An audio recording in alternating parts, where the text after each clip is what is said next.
చెప్పారు, అది అక్షరాల నిజమైంది. ఏ విధంగా అంటే మనం 50 కుటుంబాలకు సేవ చేస్తున్నాం, 50 కుటుంబాలకు సర్వీసులు అందిస్తున్నాం.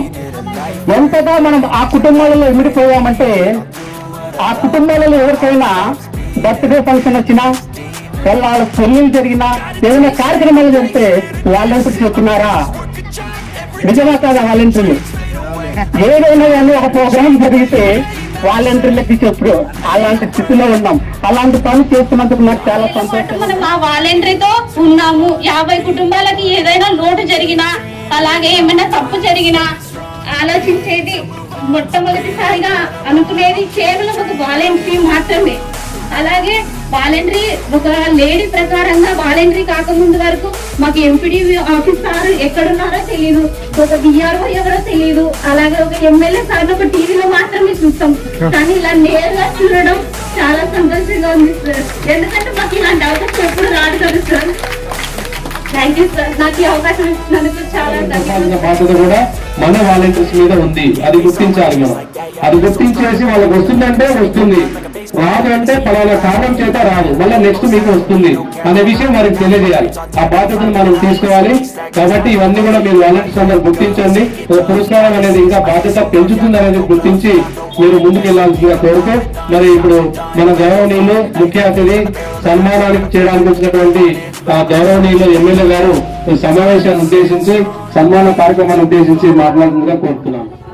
ఇచ్చేసిన వాలంటీర్లకు, అదేవిధంగా ప్రజాప్రతినిధులకు, అధికారులకు, గ్రామ ప్రజలకు, వైఎస్ఆర్సీపీ నాయకులకు, కార్యకర్తలకు పేరు పేరు నా యొక్క ధన్యవాదాలు. ఈరోజు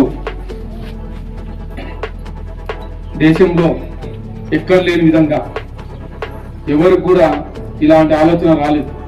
వాలంటీర్ వ్యవస్థ పెట్టాలి, ప్రజలకు పరిపాలన ఇంకా సౌలభ్యం రావాలి. ఎప్పుడో పెద్దలు గాంధీజీ గారి కళ ఎవరు కూడా నెరవేర్చలేని చాలా మంది ముఖ్యమంత్రులు ఉన్నారు, ప్రధానమంత్రులు ఉన్నారు. కానీ మన ముఖ్యమంత్రి గారు జగన్మోహన్ రెడ్డి గారు మాత్రం గ్రామాల్లో ఇప్పుడు వాలంటీర్లు చెప్పినట్టు ఒక పెన్షన్ కార్డు రావాలంటే దాదాపు కొంతమంది కర్నూలు మండలంలో కొన్ని గ్రామాల్లో తిరిగితే 7 సంవత్సరాలు 10 సంవత్సరాలు కూడా మాకు పెన్షన్ కార్డు వచ్చే దాఖలాలు కూడా లేవు. అదే రేషన్ కార్డు కూడా వచ్చిన దాఖలాలు కూడా లేవు. అధికారులు చుట్టూ తిరిగి కూడా మేము ఖాళీగా అయిపోయి ఇంట్లో కూర్చున్నాం. వాలంటీర్ వ్యవస్థ వచ్చిన తర్వాత పదే ఒక్కొక్క రోజు కలవడం, వితిన్ 48 hours లో దాన్ని సాల్వ్ చేయడం కూడా జరుగుతుంది. ఇలాంటి వ్యవస్థ తీసుకొచ్చిన మన ముఖ్యమంత్రి గారికి ఎప్పుడు కూడా మనం రుణపడి ఉండాలి. ఎందుకంటే ఇప్పుడు ఎవరో ఒక తల్లి ఉద్యోగాలు రావాలా, చాలా మంది నిరుద్యోగులు ఉన్నాయని ఒక తల్లి అనడం జరిగింది. కానీ ఒకటి గుర్తుపెట్టుకోవాలి, మనం ఉద్యోగాలు అనేది ఇంతవరకు స్వాతంత్రం వచ్చినప్పటి నుంచి మొన్నటి వరకు మనం 2019 వరకు ఓన్లీ 3,75,000 ఉద్యోగాలు మాత్రమే మన ఆంధ్రప్రదేశ్ లో ఫిలప్ చేశారు గత ముఖ్యమంత్రులు. కానీ మన ముఖ్యమంత్రి గారు జగన్మోహన్ రెడ్డి గారు వచ్చిన తర్వాత ఈ 3 సంవత్సరాలనే 1,75,000 ఉద్యోగాలు ఇచ్చారు. వాలంటీర్లు కాకుండా పర్మనెంట్ ఉద్యోగాలు. అంటే బిఫోర్ 2019 ఎంతమంది ఉద్యోగాలు? 3,75,000 మాత్రమే. మన ముఖ్యమంత్రి గారు జగన్మోహన్ రెడ్డి గారు వచ్చిన తర్వాత 1,75,000 ఉద్యోగాలు ఇచ్చారు. అంటే ఇన్ని సంవత్సరాల నుంచి ఎవరు కూడా ఒకేసారి ఇన్ని ఉద్యోగాలు ఇవ్వలే. కానీ చదువుకున్న విద్యార్థులు చాలా మంది ఉన్నారు. ఖచ్చితంగా ఒక్కొక్కరికి ఉద్యోగాలు రావాలంటే రావు. దానికి కూడా ఖచ్చితంగా మనం ఏదో వృత్తిపరంగా, వ్యాపార పరంగా ఖచ్చితంగా మనం సెల్ఫ్ డెవలప్మెంట్ అనేది ఖచ్చితంగా అవసరం. ఇప్పుడున్న కాంపిటీషన్లో, ఇప్పుడున్నే సమాజంలో దాదాపు ఇంతకుముందు అయితే ఒక 30 సంవత్సరాల కింద చూసుకుంటే ఊరికి ఒక 2-3 చదువుకునేవాళ్ళు. కానీ ఇప్పుడు ఊరికి దాదాపు 200 మంది 300 మంది చదువుకునే విద్యార్థులు ఉన్నారు. దాన్ని ఉద్యోగమే రావాల్సిన అవసరం లేదు, ఉద్యోగాలే రావాలి. మనం బతకడం కష్టం అనేది అనుకోకూడదు, ఏదో ఒక వృత్తి ఎన్నుకోవాలి. ఖచ్చితంగా నేను కూడా పీజీ అయిపోయినాక, డాక్టర్ అయిపోయినాక గవర్నమెంట్ ఉద్యోగం రావాలని చాలా ప్రయత్నం చేశాం. ప్రయత్నం చేసిన తర్వాత గవర్నమెంట్ ఉద్యోగం రాలేదని నిరాశపడి ఇంట్లో కూర్చుంటే ఏం జరగదు. నేను కూడా చిన్న గ్రామం నుంచి వచ్చాను, ఒక పేద రైతు, మా నాన్నగారు కూడా. అలాంటి మనకేదో ఉద్యోగం రాలేదు, గవర్నమెంట్ ఉద్యోగం రాలేదు, గవర్నమెంట్ డాక్టర్ రాలేదు, ఇంట్లో కూర్చుంటే ఏమైంది? కాబట్టి ఖచ్చితంగా ఒక నిర్ణయం తీసుకోవాలి. ఆ నిర్ణయమే ఒంటరిగా కూర్చొని మనం ఏం చేయాలి, మనం ఏం చేస్తే దేంట్లో సక్సెస్ అవుతాం అనుకోవాలి. అప్పుడు సెల్ఫ్ ఎంప్లాయ్మెంట్ దొరుకుతుంది ఖచ్చితంగా. ఆ రోజు నేను 2003లో క్లినిక్ పెట్టడం, తర్వాత సేవ చేసుకుంటూ ముందుకెళ్ళాం. గవర్నమెంట్ ఉద్యోగం మీద ఆధారపడలేదు. కాబట్టి మన మీద ఉద్యోగాలు రావట్లేదని బాధపడాల్సిన అవసరం లేదు. ఖచ్చితంగా గవర్నమెంట్ స్కీములు చాలా ఉన్నాయి. ఒక షాప్ పెట్టుకుంటే 40% సబ్సిడీ ఇస్తున్నారు. ఒక ఇండస్ట్రీ పెట్టుకుంటే, చిన్న ఇండస్ట్రీలో 10 లక్షలు ఇన్వెస్ట్మెంట్ చేసినా, 10 లక్షలు ఏదైనా ఒక కంపెనీ పెట్టుకున్నా కానీ దాదాపు దాంట్లో 4 లక్షలు సబ్సిడీ ఇస్తున్నారు. ఇలాంటి స్పెషలిటీస్ ఉన్నాయి. మనం ఆ వాలంటీర్లని ఖచ్చితంగా ఇలాంటి వాళ్ళకి ఉద్యోగాలు రావట్లేదు అని బాధపడకుండా ఖచ్చితంగా సెల్ఫ్ ఎంప్లాయ్మెంట్ చాలా ఉన్నాయి. అవి కూడా చెప్పాల్సిన బాధ్యత మన అందరి మీద ఉంది. కాబట్టి ఈ వాలంటీర్ వ్యవస్థ అనేది చాలా మంది చాలా మందికి పరిపాలన ఇంటింటికి వెళ్ళిపోయింది. కాబట్టి అందరికి అర్థమైపోయి పక్క ఇంటి వాళ్ళకు కొన్ని సంక్షేమ పథకాలు వస్తుంటే పక్క వాళ్ళకి రాకుండా ఉంటాయి. అలా కొంచెము ఇబ్బందికరమైన పరిస్థితులు ఉన్నాయి. అంటే ఇంతకుముందు ఎవ్వరు కూడా అసలు సంక్షేమ పథకాలు అంటే కూడా ఎవరో ఒక రాజకీయ నాయకులు పట్టుకొని ఎక్కడికో వెళ్ళి ఒక నాయకులు పట్టుకోనో లేకపోతే ఒక చిన్న అక్కడ ఉన్న సర్పంచుల్లో ఎంపీటీస్ పట్టుకొని పోవాల్సిన పరిస్థితి. కానీ ఇప్పుడు అట్లా లేదే. ఒక పెన్షన్ రావాలన్నా కానీ ఎంతో కష్టపడి పెన్షన్ తీసుకునే వాళ్ళు. ఇప్పుడు ఆ విధంగా లేదు. ఒక పార్టీకి సంబంధం లేకుండా, ఒక మతానికి సంబంధం లేకుండా డైరెక్ట్ గా ఎవరైతే అర్హత ఉందో వాళ్ళందరికీ పెన్షన్ కావచ్చు, సంక్షేమ పథకాలు వస్తున్నాయి. నిస్వార్థంగా మన ముఖ్యమంత్రి గారు జగన్మోహన్ రెడ్డి గారు పనిచేస్తున్నారు. ఎవరు తెలుగుదేశం లేదు, వైఎస్ఆర్ పార్టీ లేదు, కాంగ్రెస్ లేదు, కమ్యూనిస్ట్ లేదు. ఎక్కడో బటన్ ఆన్ చేస్తే ఇక్కడ డబ్బులు పడుతున్నాయి. ఎవరు వైఎస్ఆర్ పార్టీ, ఎవరు తెలుగుదేశం అని చూడట్లేదు కదా. అందరూ కూడా నిస్వార్థంగా పనిచేస్తున్నారు. ఇలాంటి వ్యవస్థను ఖచ్చితంగా మనం మెచ్చుకోవాలి. అక్కడక్కడ పొరపాటు జరుగుతుంటాయి. పొరపాటు జరగని ఏ దాంట్లో లేదు. మనిషే పొరపాటు, మనిషే తప్పు చేస్తుంటాం. మనం దేవుళ్ళ కాదు కదా. కాబట్టి ఖచ్చితంగా ఇంకా చిన్న మనం వచ్చి 3 సంవత్సరాలు అయింది. దాంట్లో 1.5 సంవత్సరం కరోనా వచ్చా. మనం పరిపాలించేది 1.5 సంవత్సరమే. 1.5 సంవత్సరంలో సిస్టమ్ మొత్తం ఎక్కలేని విధంగా దేశం అంతా మన వైపు చూస్తుంది. వాలంటీర్ వ్యవస్థ ఎలా పనిచేస్తుంది, సచివాలయం వ్యవస్థ పనిచేస్తుంది. మొన్న కూడా కేరళ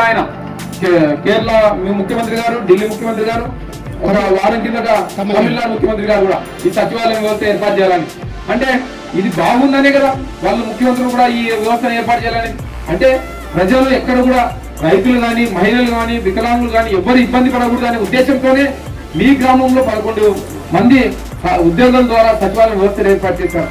మీ గ్రామంలోనే ఒక వాలంటీర్ వ్యవస్థ, మీ కుటుంబంలో ఒక పిల్లోడు కావచ్చు, మీ బంధువుల పిల్లోడు కావచ్చు, మీ ఫ్రెండ్స్ కావచ్చు, ఒక వాలంటీర్ వ్యవస్థని, ఒక వాలంటీర్ని తయారు చేశారు. అది ఎవరి కోసం? ప్రజలు ఇబ్బంది పడకూడదు, ఖచ్చితంగా రాజకీయ నాయకుల ఇన్ఫ్లుయెన్స్ ఉండకూడదు, పరిపాలన వ్యవస్థ ఇంత ముందుగా ఉండకూడదు అనే ఉద్దేశంతోనే ఈ వాలంటీర్ వ్యవస్థ పెట్టడం జరిగింది. ఇంకా అక్కడక్కడ చిన్న సమస్యలు ఉన్నాయి. మే ఫస్ట్ వీక్ తర్వాత ఖచ్చితంగా గడపకు వస్తాం. అప్పుడు మీ సమస్యలు ఏమున్నా కానీ ఖచ్చితంగా ఒక ఎమ్మెల్యేగా, ఒక ప్రజాప్రతినిధిగా మీరు ఎవరు చూడలేని నేను ఇంతవరకు కూడా ఒక్కరోజు కూడా ఆరోగ్యం బాగాలేకపోతే ఇంట్లో ఉన్నా కానీ ఎప్పుడు కూడా ఇంట్లో కూర్చునే దాఖలాలు కూడా లేవు. ఎక్కడైనా వేరే ఊర్లో కూడా పోయి కొంతమంది వేరే కంట్రీస్ పోయి ఎంజాయ్ చేస్తే అది కూడా లేదు నాకు. నేను ఓన్లీ ఒక డాక్టర్గా ఉండి రాజకీయ నాయకుడిగా ఎదిగాను కాబట్టి, ఎమ్మెల్యేగా ఎదిగాను కాబట్టి ప్రజల మధ్య ఉండాలా, ప్రజల సమస్యలు తెలుసుకోవాలా. నాకు ఎవరు వచ్చినా కానీ ఎవరు రాకున్నా కానీ నేను ప్రజల మధ్య ఉండాలనే నిర్ణయం చేసుకుంటే నేను ప్రతి ఒక్క రోజు తిరుగుతూ మీ ముందుకు ఉంటున్నా. ఈ గ్రామానికే దాదాపు 5-6 సార్లు వచ్చాను. గత ఎమ్మెల్యేలు చూసుకోండి, చింతమనేపల్లి చూసిన దాఖలాల్లో పోవచ్చు. అంటే చాలా గ్రామాలు కూడా, చాలా మంది ఎమ్మెల్యేలు కూడా ఇక్కడ కోడుమూరు నియోజకవర్గం తిరిగిన దాఖలాలు కూడా చాలా ఉన్నాయి. ఇప్పటి వరకు 25-30 గ్రామాలు, ఒక ఎమ్మెల్యేలు కూడా తెలియని గ్రామాలు కూడా ఉన్నాయి మన కోడుమూరు నియోజకవర్గంలో.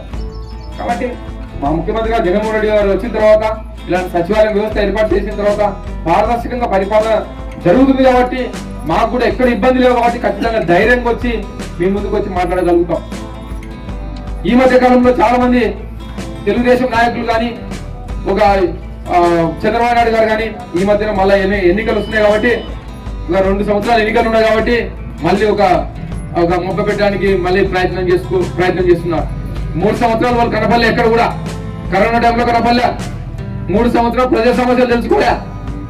ప్రజలకు ఇబ్బంది ఉంటే ఖచ్చితంగా ప్రతిపక్ష నాయకుల ఇబ్బంది అసలు ఖచ్చితంగా మనం గౌరవించాలా. మన ఇప్పుడు జగన్మోహన్ రెడ్డి గారు మన ముఖ్యమంత్రి గారు ఇంతకుముందు 5 సంవత్సరాలు ప్రజల మధ్యన ఉంటాడు. పాదయాత్ర 3 సంవత్సరాలు చేశారు, ఓదార్పు యాత్ర చేశారు. ఈయన మాత్రం కరోనా టైంలో తెలంగాణకు పారిపోతాడు. ఎప్పుడు కూడా అసలు ప్రజల మధ్యకి రాడు. ఈ మధ్య కాలంలో ఎలక్షన్లు వస్తున్నాయని ఇంకా 2 సంవత్సరాలు ఉన్నాయని అందరినీ అలర్ట్ చేస్తున్నారు తెలుగుదేశం నాయకులు అందరినీ. మళ్ళీ మన మధ్యకు వచ్చి మాయ మాటలు చెప్పడానికి కూడా రెడీ అయిపోతారు. 2014 నుంచి 2019 వరకు మనకు ఎన్నో మాయమాటలు చెప్పి ముఖ్యమంత్రి పీఠం ఎక్కారు ఆయన. కానీ ఒక్క హామీని నెరవేర్చారా? మనకి ఒక్క హామీ కూడా నెరవేర్చలే. అందుకే తగిన బుద్ధి చెప్పారు. మళ్ళీ ఏ ముఖం పెట్టుకొని మళ్ళీ ఇప్పుడు వస్తున్నారు. మన ముఖ్యమంత్రి గారు జగన్మోహన్ రెడ్డి గారు మాత్రం ఏ మాట చెప్పారో ఆ మాట ఖచ్చితంగా నిలబడి అన్ని సంక్షేమ పథకాలు ఏర్పాటు చేసుకుంటూ ముందుకు సాగుతున్నారు. ఒక్క సంక్షేమ పథకాన ఆపారా? కరోనా టైం కూడా ఆపలేదు. ఎందుకంటే ఆర్థిక ఇబ్బందులు ఎన్ని ఉన్నా కానీ సంక్షేమ పథకాలు ప్రజలకు అందాలి. డైరెక్ట్ గా జగన్ అమ్మఒడి కావచ్చు, స్విచ్ ఆన్ చేస్తే అమ్మఒడి డైరెక్ట్ గా అకౌంట్ లో పడుతుండే. కొన్ని ఇప్పుడు ఒక స్కూల్లో ఒక 100 మంది అనుకో, 2-3 అమ్మఒడి రాకుండా ఉంటది. అదేదో టెక్నికల్ ప్రాబ్లం ఉంటది. అది వాలంటీర్లకు తెలుస్తుంటది. ప్రజలకు చెప్పినా కానీ వాళ్ళకి రాలేదని బాధలో ఉంటది. 1-2 కేసులు అట్లా ఉంటాయి ఊర్లో. కానీ 99% అమ్మఒడి పథకం అందరికి అందుతుంది. అదేవిధంగా వైఎస్ఆర్ ఆసరా కావచ్చు, చేయూత కావచ్చు, 0 వడ్డీ కావచ్చు, రైతు భరోసా కావచ్చు, చేదోడు కావచ్చు, ఇలాంటి సంక్షేమ పథకాలు ఎన్నో ఉన్నాయి. దాదాపు 116 సంక్షేమ పథకాలు మన ముఖ్యమంత్రి గారు జగన్మోహన్ రెడ్డి గారు ప్రవేశపెట్టారు. చేనేత కార్మికులు కావచ్చు, నాయ బ్రాహ్మణులు కావచ్చు, రజకులు కావచ్చు, ఇలాంటివి ఎన్నో సంక్షేమ పథకాలు మన ముఖ్యమంత్రి గారు జగన్మోహన్ రెడ్డి గారు ప్రవేశపెడితే దాన్ని కూడా పేపర్లో మీడియాలో ఏదో ఒకటి అడ్డం పెట్టుకుని ఆ తెలుగుదేశం నాయకులతో మాట్లాడేది మొదలు పెట్టారు. కానీ మనం కూడా వాళ్ళకి మీడియా వ్యవస్థ ఉంది. ఈనాడు పేపర్ కావచ్చు, TV5 కావచ్చు, అదేవిధంగా ABN కావచ్చు, జ్యోతి పేపర్ కావచ్చు, ఇలాంటి పేపర్లు వాళ్ళకు ఉన్నాయి. కానీ వాళ్ళ పేపర్లో ప్రతి ఒక్క రోజు సంక్షేమ పథకాలు ప్రజలకు ఇవ్వకూడదనే దురుద్దేశమే ఉంది వాళ్ళకి. అంటే సంక్షేమ పథకాలు ప్రజలకు అందకూడదు, అంటే డబ్బులు ప్రజలకు ఇవ్వకూడదు అనే దురుద్దేశం వాళ్ళకు ఉంది. అందుకే మీడియాలో ఎక్కడ చూసినా కానీ డిబేట్ పెడుతుంటారు దాని గురించి. అంటే ఒక పేదలకు డబ్బులు ఇస్తే తప్పు, పేద విద్యార్థులకు జగనన్న అమ్మఒడి ద్వారా డబ్బులు ఇస్తే తప్పు, మంచి పోషణ ఆహారం వైఎస్ఆర్ సంపూర్ణ పోషణ ఆహారం పెడితే తప్పు. అంటే ఇలాంటివి సంక్షేమ క్యాలెండర్ ఏర్పాటు చేశారు. మెను స్కూల్కి వెళ్తే ఒక మెను క్లియర్ కట్ గా మెను పెట్టిన దాఖలా మన గవర్నమెంట్ లో ఉంది. ఇలాంటి అంటే క్లియర్ గా ఎవరికైనా సంక్షేమ పథకాలు రావాలన్నా వచ్చినాయా లేదా అనేది ఇక్కడే మొత్తం టోటల్ డిస్ప్లే ఉంటుంది ఇక్కడ సచివాలయంలో.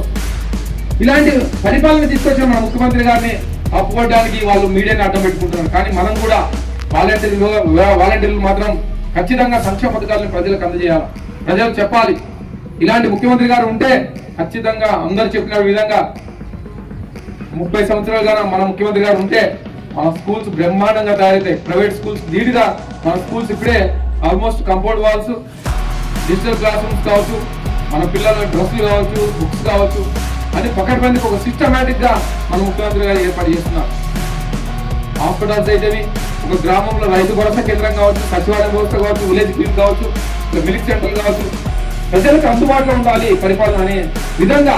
ఎవరు పెత్తానం ఉండకూడదు, ఒక గ్రామంలో ఒక పెత్తానం ఉండకూడదు అనే ఉద్దేశంతోనే ఇలాంటి వాలంటీర్ వ్యవస్థ సచివాలయం వ్యవస్థ ఏర్పాటు చేశారు. ఇదంతా మనకు అర్థం కావాలి. పూర్తి ఏదో వైఎస్ఆర్సీపీ ఎమ్మెల్యే వచ్చినాడో లేకపోతే అని తెలుగుదేశం నాయకులు చెప్పేది కాదు. ఇది నిజం. పరిపాలన సౌలభ్యం కోసం ప్రజలకు అందుబాటులో ఉండే విధంగా వాలంటీర్ వ్యవస్థ, సచివాలయం వ్యవస్థ తీసుకొచ్చారు. కాబట్టి మనం కూడా మీడియా వ్యవస్థకి తగిన బుద్ధి చెప్పాలా. మనం కూడా వాలంటీర్లు ప్రతి ఒక్క రోజు అట్లీస్ట్ మనకి 50 ఏళ్ళు 60 ఏళ్ళు ఇచ్చింటారు. వాళ్ళకి ఖచ్చితంగా సంక్షేమ పథకాల గురించి చెప్పగలగా మీకే ఉంది. కాబట్టి మీరు పిల్లర్స్, సమాజానికి ఒక పిల్లర్స్. మీరు ఖచ్చితంగా మీరు ఏ విధంగా మిమ్మల్ని కూడా మభ్యపెట్టడానికి మళ్ళా చంద్రబాబు నాయుడు గారు వస్తారు. మీకు 30,000 జీతం ఇస్తానంటారు, పర్మనెంట్ చేస్తానంటున్నాడు. సోషల్ మీడియా వదిలేడు ఆయన. ఎక్కడ చూసినా సోషల్ మీడియా చూస్తే, ఫేస్బుక్ లో అట్లా చూస్తుంటే మా చంద్రబాబు వస్తే వాలంటీర్లు పర్మనెంట్ చేస్తా, లేకపోతే 30,000 40,000 జీతం పెంచుతా అని అక్కడక్కడ సోషల్ మీడియాలో చెప్తున్నాడు.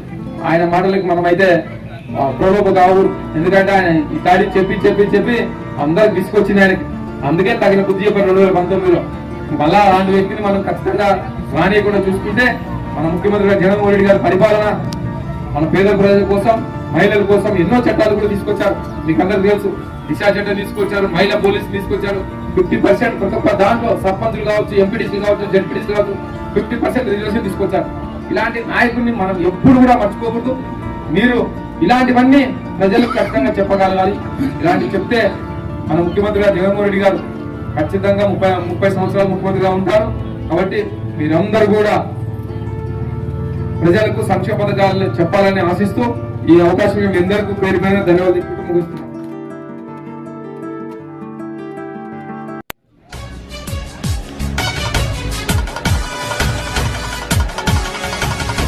ఒక కిరణముదయించే ఈ నేలలోన, శుభ తరుణమనిపించే ఈ సీమలోన.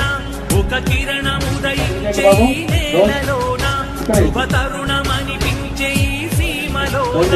తన అడుగు పడుతుంది మంచి పైన, అరుగురిలో మన్ననలు కురిసే వరకు. అదిగో వైఎస్ఆర్ అనయుడు, అదిగదిగో నవతేజం యువ కిరణం నీకే మా స్వాగతం. సంచలనం యువ చలనం జగనన్న స్వాగతం.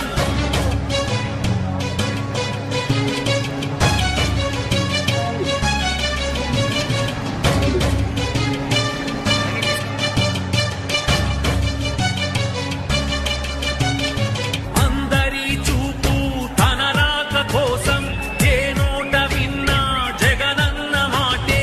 అంకిత భావం తనలోని శ్వాసే, ఆప్తుల సౌఖ్యం తనలోని ఆశే. ఉన్నత చదువులు చదివిన వాడు, ఎదురంటూ లేని యువ నాయకుడు. ఉన్నత భావములు కలిగిన వాడు, ఏ మర్మము లేని మనసున్నవాడు.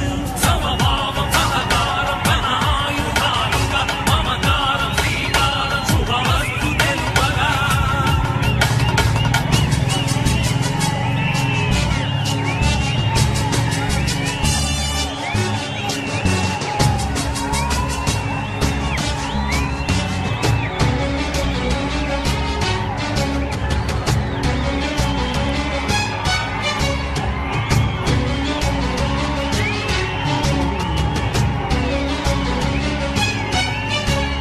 తెలుగింత తెలుపైన పాలన తెచ్చే, తెలివైన తెగువున్న వాడివే నీవు.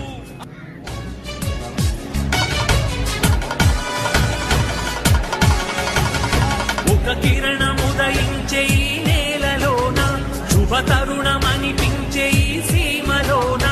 ఒక కిరణముదయించే ఈ నేలలోన, శుభ తరుణమనిపించే ఈ సీమలోన. తన అడుగు పడుతుంది మంచి పైన, అరుగురిలో మన్ననలు కురిసే వరకు. అదిగో వైఎస్ఆర్ అనయుడు, అదిగదిగో వైఎస్ జగన్మోహనుడు. Next Kondapuram ready. నవతేజం యువ కిరణం నీకే మా స్వాగతం. సంచలనం యువ చలనం జగనన్న స్వాగతం.